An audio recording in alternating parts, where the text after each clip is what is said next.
Hello friends, Sumba here. In this video we're going to take a quick look at a completely new released nation for my Warhammer Mod Nations for Dominions 5, which is the Wood Elves. I haven't yet put the Wood Elves into the compilation mod, Somber Warhammer. They're separate for the moment, just until people have a first look at the nation and let me know some feedback and if they've spotted any bugs or anything. So this video isn't going to be a proper national overview where I go into quite a bit of detail about each troop and commander and things like that. It's just going to be a very quick run through of what they've got, maybe to help people give them a little try. The reason I don't want to go into too much detail is because I think a lot of the values and things will change and there'll be some more content added and things like that. So they're not quite as finished off as other nations that I've done, but they're in pretty good shape. They're definitely very playable, and you've got national spells, you've got a full roster of troops, you've got as much content as you would get in a Dominions nation, certainly. You can see that I've enabled both the compilation mod and this little sub mod here, the Wood Elf sub mod, and those are completely compatible with each other. But once I've gotten some feedback and made some changes to them, they'll be incorporated into the compilation mod, and then I won't be maintaining the individual nation mod anymore. But I will put in the description where you can get both of those things. Here is the nation overview. They are called Athelloren, which is the name of their home forest, rather than just being called the Wood Elves. And yeah, but they are the Warhammer Wood Elves. So let's have a quick look through their units, quick look through the commanders, and any other mechanics and bits, and then maybe a quick look at the national spells that they get. But I'll be kind of racing through these fairly fast. So their basic unit is the Glade Guard. This is your basic stats for a Wood Elf. So much like High Elves and Dark Elves, they're very skilled compared to humans. You know, they got a base attack skill of 12 and a defense skill of 12. They come with Forest Survival. They come with Snow Move because they are capable of moving basically through any terrain. They're very much at home in the wilds, and they've got pretty rubbish armor. A short sword, and the two important things about them, which is that they have a forest shape. So whenever they're in a forest, if you recruit them in a forest, or if they move into a forest, anytime at all they're in a forest, they get extra bonuses, including glamour. Every single wood elf gets this, and then they get a variety of small bonuses. And they don't tend to be really, really big bonuses, but they can give you a bit of an edge in battle. And the glamour is important because it means the enemy can't see what forces you're massing in the forests, which is very thematic, of course. They also have a special longbow. It's better than the normal longbow. It doesn't do armor piercing or anything, but it's just got better stats. So they're pretty good longbow units. Then there's the Deepwood Scout, which is basically the same thing, except that it's a bit more expensive, stealthier, and it has slightly worse armor. I think, yeah, they're even more stealthy when they're in forests because of glamour, but yeah, this is basically for sneaking around. I don't know how good they are as stealth raiders because they just don't have the armor to stand up to enemy fire, but if you do some stealth raids with maybe some units at the front to distract the enemy, perhaps they can kill some province defense, and it's just nice to have stealthy things available. So that's the Deepwood Scout. The Eternal Guard is their kind of line holding infantry. They're quite expensive. They come with formation fighter, so you can fit 4 of them into a square. They're also have the bodyguard ability, which can be used for keeping your mages safe. They've got much heavier armor, but again, it's this is much heavier grading on a curve. The Wood Elves are not very good at protection, so not fantastic armor. But a kite shield for infantry is always very nice. It means they can withstand friendly fire as well. And then they've got kind of an upgraded spear they can use, which is length 3, so pretty good. And as usual, they've got their forest shape. So this is kind of medium infantry line holder, but quite expensive. They've got the Wildwood Ranger, which is their two-handed weapon, heavier infantry. They've got higher protection, but they don't have the shields. So they're actually probably not as survivable. They've got a very hard-hitting glaive here, which does a little bit of extra damage to magic beings if it manages to hit them and do damage to them. So pretty useful, especially if the enemy's using magic beings. Their weapon itself is not magical, though. Although the extra damage is, the weapon itself is not magical, so they're not super ethereal killers or anything. Then they've got War Dancers, which are a little bit weirder, so they're quite a bit more expensive. They have no protection at all. Very, very good stats, base attack 14 and defense 15, so very, very skilled in combat. And they have 2 weapons, which are pretty good weapons. Scimitars give an extra attack, no extra defense, but nearly as good as a broadsword. They also have built-in air shield because they can dodge or grab arrows out of the air or chop them out of the air with their swords. And then they've got a bunch of tattoos. Each of the tattoos adds different things, like limited invulnerability, a little bit of magic resistance, a little bit of combat speed, strength, and things like that. And the tattoos can be activated by putting their commander next to them at the start of the battle. You don't have the ability to cast the activate tattoos spell, so you can't do that by choice, but you can just put this commander, the Shadow Dancer, next to them at the start of the battle, and they'll hopefully have their tattoos blessed then. Then you've got Way Watchers, also expensive stealthy units, kind of an upgraded Deepwood Scout, but their longbow actually is armor piercing. So you've got a fast-firing, long-ranged armor-piercing weapon there. 13 armor-piercing damage is not to be sniffed at. That's like a crossbow being fired every single round. So you can put out some terrifying long-range fire with these guys. They cost quite a lot of recruitment points though. Glade Riders are their cavalry. They're kind of typical elf cavalry. Very, very light, not much in the way of protection, but good defense skill because they are um, mounted and already have good defense skill, but they don't have a shield. They do, however, have a bow. It's not as good as the longbow that your basic longbowmen use, but pretty useful. And they've got a patrol bonus, so you can, I think, fairly useful for doing flank attacks and things. Missile cavalry and dominions aren't great, but oh well. Real flank attacks can come from the Warhawk Rider, so they've got a recruitable flying unit. He's quite expensive given his stats, although if he dies, the Hawk will carry on fighting. And if you look in one of the preview sites, I think you can see. No, what I will do is I'll add the Hawk so that you can see him, what it'll be like in this one if the Rider dies. But yeah, basically just for doing attack rear, and there's a variety of other things you can do by using flying units. He's got quite a lot of charge bonus too. The Azrael Lance has got a charge bonus. And then the Warhawk Beak and Talon also has a charge bonus, so a bit of a glass cannon unit. You've got the first of your two Sacreds, these are both capital only. You've got the Wild Rider. He comes with some invulnerability. He's also got some built-in protection, so his protection against mundane attacks ends up being not terrible, but they're kind of medium cavalry. They've got Strength of the Spring, which means in the spring they get increased hit points, and the further away from the spring they are, the fewer hit points they have, so when they reach autumn, they've got quite low hit points. But yeah, a bit tougher. He's got Berserk, which normally doesn't work on mounted units, but because this automatically berserks when it's blessed, he can Berserk. So it says there goes Berserk when blessed. And yeah, just pretty devastating on the charge. He's got the antlers that give him a charge bonus there. He's got an Azrael Lance, which has got a charge bonus. So a devastating charge. They are magic though, which means that you need things with magic leadership to lead them around. Some of your commanders do have magic leadership. Like your Glade Captain, your basic commander doesn't, but your Glade Lord does have a little bit of magic leadership, so you can lead around small groups of Wild Riders with them or with mages. You don't have a cheap priest though. Sisters of the Thorn are kind of similar, medium cavalry. They're a bit more expensive. They come with spring immortality, so if they get killed, then every spring they will return. So you can keep reusing these guys if you get them, girls rather. If you get them early on, that could be pretty useful. They've got some built-in air shield, which is quite exciting for keeping them alive, but they do have pretty terrible protection. They don't have good protection, and they're not as good in melee.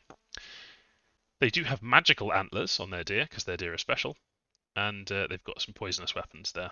Strong poison on the javelins that they carry. So I think an interesting bless could go one or the other way on those two. I don't think there's that many blesses that are useful for both of them, though. In any forest, you can recruit dryads.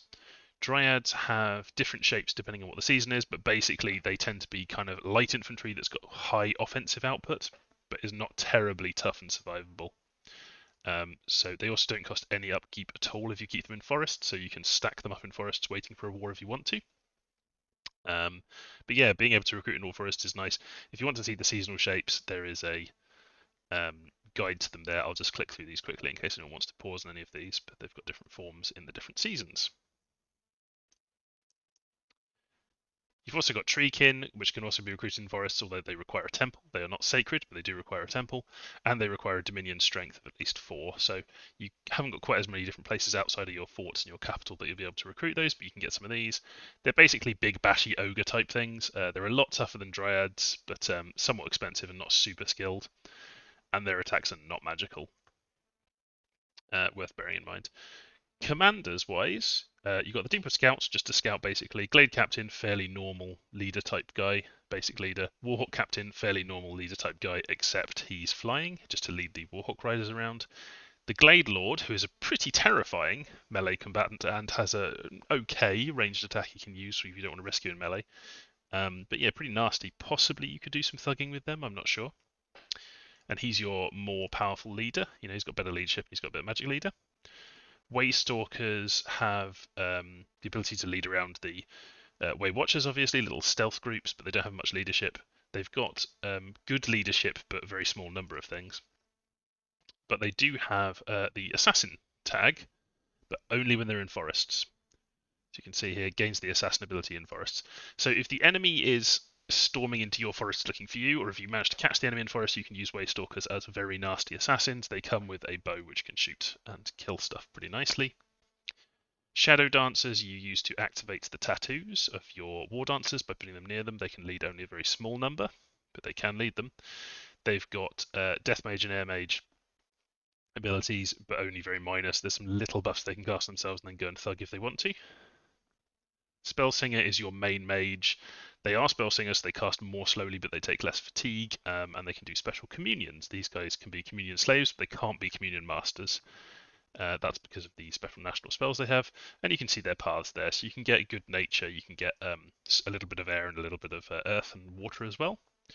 Your upper tier mages are the Dark Weaver, who comes with Nature 2, Death 2, and then the usual selection of randoms. So you can guarantee very good nature and pretty okay death. Death 2 is not too bad.